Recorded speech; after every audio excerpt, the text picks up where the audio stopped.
श्री गुरुवे नमः। हे हंसा तू अमर लोक का पड़ो काल बस आई हो। इस तीन लोक का राजा काल है। जिस प्रकार आप भौतिक में देख लो कि मनुष्य बड़ी जतन से उस जीव को पालता है, उसको आहार देता है, उसके सारी सुख सुविधाओं का ध्यान रखता है, उसे बीमारी होने पर इलाज भी करवाता है, उसे किसी भी प्रकार की कमी नहीं होने देता है।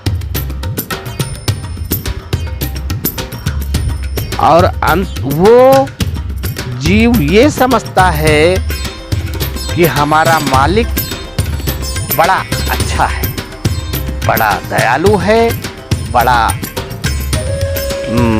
हमें किसी चीज की कमी नहीं होने देता है, वो उससे बड़ा प्रेम करता है।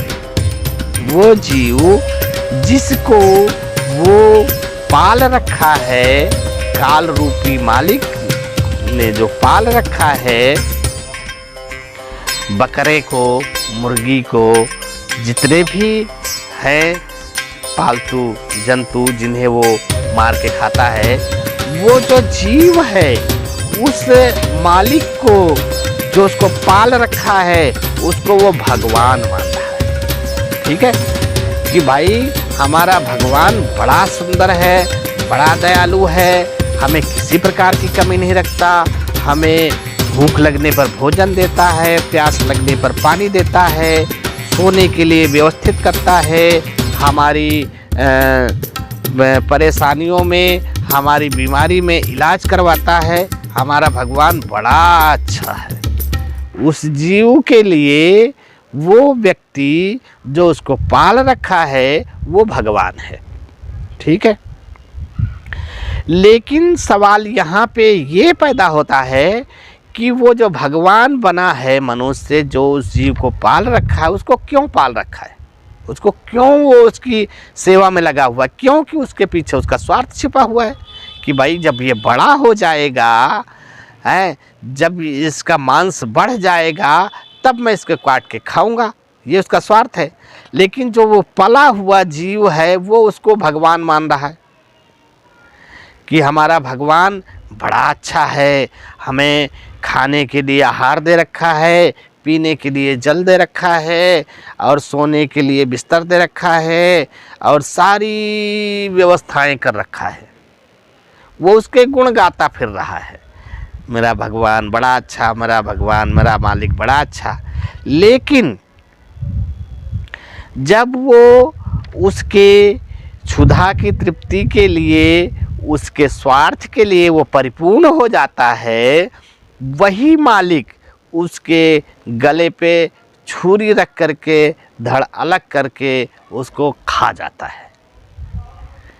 ये बात सुनने में बड़ी छोटी जरूर लग रही हो, लेकिन यही संसार का क्रम है। उसके लिए ये कोई मायने नहीं रखता कि ये बालक है, ये बूढ़ा है, ये जवान है, ये स्त्री है, ये असहाय है, ये अकेला है, ये परिवार का मुखिया है, उसके लिए ये सब कोई बाध्यता नहीं है। उसका जो क्रम है, उसका जो विधि का विधान है, उसके अंतर्गत ये सब चीज़ों की कोई मान्यता नहीं है। और ये जीव लगा हुआ है ये गुणगान करने में, मेरा भगवान बड़ा अच्छा, मेरा भगवान बड़ा अच्छा, मेरा मालिक बड़ा अच्छा, मेरे लिए सब कुछ सुलभ कर रखा है, लेकिन वही उसको खा रहा है। एक चीज़ सोचो, यदि वो भगवान हम अपने भौतिक में देखते हैं कि मनुष्य, क्या मनुष्य ही नहीं बाकी जितने भी जीव हैं उनको उनके जीवों से, अपने बच्चों से बड़ा प्रेम होता है, बच्चों को अगर कोई अटैक करता है, कोई मारता है, वो उसके लिए भिड़ जाता है, अपना जीवन दांव पे लगा देता है, लेकिन बच्चे कुछ नहीं होने देते। लेकिन ये ऐसा भगवान है जो अपने ही बच्चों को खा रहा है। समझाने, मेरा कहने का मतलब ये था कि ये संसार काल है राजा, यहाँ काल का जाल पसारा है, यहाँ कर्म का जाल पसारा है। और ये ए हंसा तू अमर लोक का पड़ो काल बसाई, मन ही स्वरूपी देव निरंजन, तो ही राखो भरमाई। ये मन स्वरूपी देव निरंजन, निरंजन जो आंखों से नहीं दिखता, वो निराकार है, उसका कोई आकार नहीं, वो जहाँ है वही उसका आकार है। इस शरीर में मन है, ये तन ही मन है, यही उसका आकार है। वो जहाँ पर जाता है, जहाँ रहता है, वही उसका आकार है, लेकिन उसका खुद का कोई आकार नहीं, वो निराकार है। ठीक है। मन स्वरूपी देव निरंजन, तो ही राग भरमाई। 5 25 3 को पिंजरा, 5 तत्व 25 प्रकृति, हर तत्व की 5 5 प्रकृति, 5 25 3 को पिंजरा, 3 गुण रजतम सत, तामे तामे ताको राखो हो। वो इस पिंजरे में उस जीव को कैद कर रखा है। ठीक है। ताकि बिसर गई सुध घर की, अब इस पिंजरे में कैद हो गया वो जीव, उस घर की सुध भूल गया। वो जहाँ से आया था, जहाँ से आया था वो घर उसका इतना अच्छा था, वहाँ पे सब कुछ मंगल ही मंगल था, वहाँ कोई दुख नहीं था। एक व्यक्ति सड़क के किनारे बैठ करके रो रहा था। लोग इकट्ठा हो गए कि भाई क्यों रो रहा है? बोला हमारी बड़ी सुंदर बीवी है। बोले अच्छी बात है। बोला हमारा बहुत सुंदर घर है। बोले बड़ी अच्छी बात है, लेकिन तू रो क्यों रहा है? बोला हमारे बहुत धन दौलत है। बोले बड़ी अच्छी बात है। बोला हमें किसी प्रकार का कोई दुख नहीं है। बोले उससे भी अच्छी बात है, लेकिन ये तो बता दे रो क्यों रहा है? वो बोला कि भैया मेरे पास सब कुछ है, वो आनंद का खजाना भरा हुआ है, पूरा पूर्ण परमानंद है, वहाँ किसी भी प्रकार का कोई अभाव नहीं है। तो सब लोग परेशान हो गए। बोले भाई सब कुछ ठीक है तो तू रो क्यों रहा है? बोला लेकिन एक बात है, मैं रो क्यों रहा हूँ कि मैं अपना पता भूल गया। क्या आप लोग मेरा पता बताओगे? उसमें से लोगों ने कहा कि भैया जब तुझे खुद तेरा पता नहीं मालूम है तो हमें कैसे मालूम होगा? हाँ, लेकिन यहाँ पर समझने की बात ये है कि वो जो बता रहा है, अपनी बता रहा है, वो सबकी बता रहा है। इतने में एक महात्मा आए, बोले हाँ मेरे पास है तेरा पता, मैं बताऊंगा तेरा पता।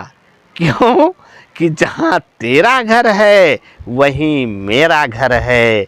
जिस सुख और आनंद की बात तू कर रहा है वही आनंद और परमानंद में मेरा भी ठिकाना है। इसलिए मैं बताऊंगा तुझे वो पता कि जहाँ जिस पते को तू भूल गया है। ये है बात।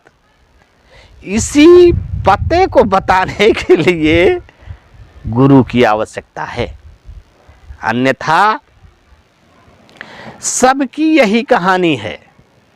सब रो रहे हैं।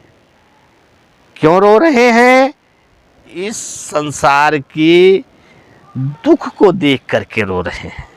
वो कह रहा है भाई आज मैं भूखा हूँ, आज मैं दुखी हूँ, लेकिन मेरे वहाँ जो मेरा घर है वहाँ किसी चीज़ का कोई अभाव नहीं, लेकिन फ़र्क इतना कि मैं पता भूल गया हूँ। बस उसी पता को ढूंढने के लिए आवश्यकता है किसकी, जो ये कहे कि हाँ मुझे मालूम है वो पता, और मैं बताऊंगा कि जो है वो पता कहाँ है और तुमको कैसे जाना है। इस संसार के बंधनों से मुक्त करके जो उस पते को बता दे, जिससे वो वहाँ पहुँच करके वो फिर से वही परमानंद को प्राप्त कर सके, वही है पूरा गुरु। ये मंत्र जपवाने वाले, ये यज्ञ करवाने वाले, ये दुनिया की क्रिया विधि बताने वाले, इनका उससे कोई मतलब नहीं है। इसलिए कबीर साहब कहते हैं कि 5, 25, 3 को पिंजरा तामे तो को राखो हो, ताकि बिसर गई सुध घर की। जिस वजह से वो उस घर की सुध बिसर गया, क्यों कि ये इसको इस पिंजरे में बंद कर दिया गया। ताको बिसर गई सुध घर की, महिमा आपन गावे हो, निराकार निर्गुण है माया। देखो, निराकार निर्गुण माया, तो को नाच नचावे हो। दुख क्या है? इसी मन और माया के कारण ही दुख है। दुख कोई ऐसी चीज नहीं है जो पकड़ के तुमको मारेगा, लेकिन नहीं, ये मन और माया के चक्र के कारण ही दुख है। निराकार निर्गुण है माया, तो को नाच नचावे हो, चमर दृष्टि को कुल्फी दीनो। चमर दृष्टि, चमड़े की दृष्टि, चमड़े की दृष्टि क्या? ये सुंदर है, वो कुरूप है, ये गोरा है, वो काला है, ये चमर दृष्टि। चमर दृष्टि की कुल्फी दीनो, 84 भरमायो हो। इसी चमर दृष्टि के कारण 84 भरमा रहा है। 4 वेद जाकी है श्वासा, ब्रह्मा स्तुति गावे हो। किसकी? उस निराकार की। उस निराकार की स्तुति ब्रह्मा गा रहा है। सो कथ ब्रह्मा जगत भुलाए, तहि मारक सब धावे हो, जोग जाप नेम व्रत पूजा। देख लो, साफ साफ बता रहे हैं कबीर साहब कि जोग जाप नेम व्रत पूजा बहु परपंच पसारा हो। ये सब परपंच है। इस जीव को उलझाने के लिए, फंसाने के लिए जोग जाप नेम व्रत पूजा बहु परपंच पसारा हो। किसने पसारा है? उसी काल ने, जिसने ये पिंजरा बनाया है। ये पिंजरा उसी का है, और उस बना करके इन सब चीज़ों में उलझा दिया। किसमें? जोग जाप नेम व्रत पूजा बहु परपंच पसारा हो। जैसे बधिक ओट टाटी के दे विश्वास है चारा हो। जिस प्रकार से हिरण को पकड़ने के लिए वो बांसुरी बजाता है और उसके टाटी के ओट में छुप करके बांसुरी बजा करके उसको जो है मोहित करके और उसको जो है पकड़ता है, बधिक। सतगुर पीव जीव के रक्षक,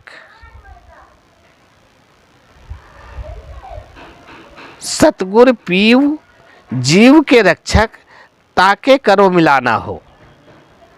जासे मिले परम सुख उपजय, पावे पद निर्वाणा हो।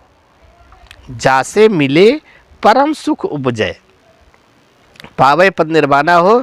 जुगन जुगन हम आय जताई, जुगन जुगन हम आय जनाई, कोई कोई हंस हमारा हो। कहा कबीर तहाँ पहुँचाऊँ, सतपुरुष दरबारा हो। जब तक ये जीव जहाँ से आया है वहाँ नहीं पहुँचेगा, तब तक उसकी तृप्ति नहीं संभव है। उसकी जो प्यास इस परमानंद की, जिस सुख की तलाश इस संसार के सारे जीव लगे हुए हैं, उसी सुख की तलाश में, तब तक उसकी तृप्ति नहीं होगी, जब तक जो है वो वहाँ तक नहीं पहुँचेगा। दूसरी बात, साहब कबीर ने एक बात में सारी बात समेट दिया कि नहीं कहूँ गया नहीं कहूँ आया, आप ही में वो आप समाया।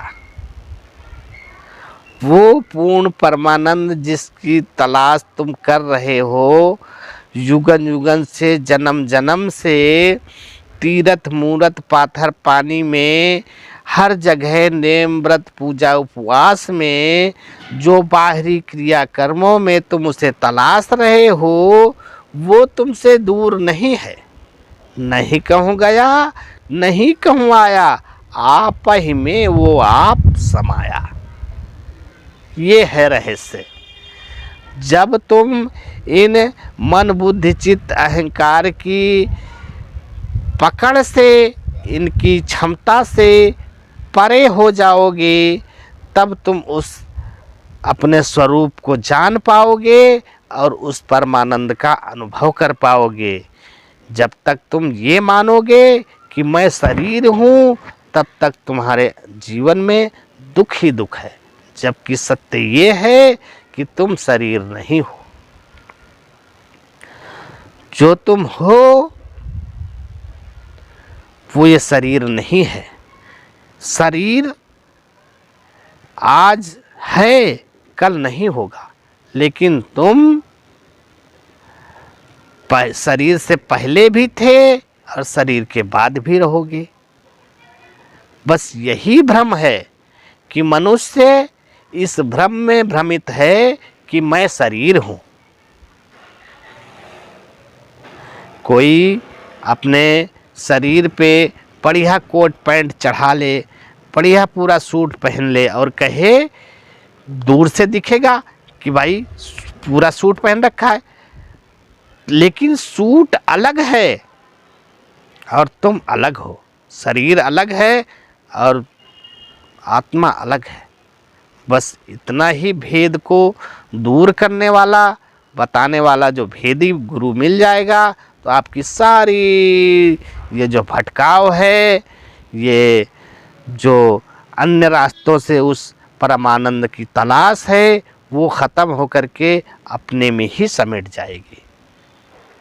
यही जीवन का लक्ष्य है। यही मेरे समझाने का तात्पर्य था। आप अपना अनुभव हमसे शेयर कर सकते हैं। बहुत बहुत धन्यवाद वीडियो देखने के लिए।